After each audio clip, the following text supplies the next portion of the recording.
আয়াত ২০ وما أرسلنا قبلك من المرسلين إلا إنهم ليأكلون الطعام ويمشون في الأسواق وجعلنا بعضكم لبعض فتنة أتصبرون وكان ربك بصيرا অনুবাদ আর আপনার আগে আমরা যে সকল রসুল পাঠিয়েছি তারা সকলেই তো খাওয়া দাওয়া করত ও হাটে বাজারে চলাফেরা করত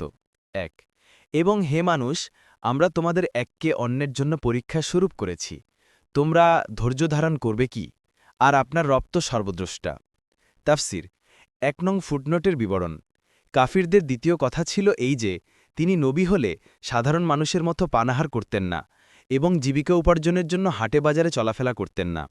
এই আপত্তির ভিত্তি অনেক কাফিরের এই ধারণা যে আল্লাহর রসুল মানব হতে পারেন না ফিরিস্টেই রসুল হওয়ার যোগ্য কোরআনুল কারিমের বিভিন্ন স্থানে এর উত্তর দেওয়া হয়েছে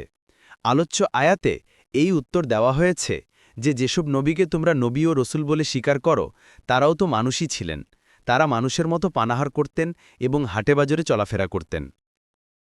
পরবর্তী তাফসিরে যেতে ভিডিওটি শেষ হওয়ার পূর্বেই এই বক্সে ক্লিক করুন ভয়েস বা উচ্চারণে অনিচ্ছাকৃত ত্রুটি ক্ষমাসুন্দর দৃষ্টিতে দেখবেন ইনশাআল্লাহ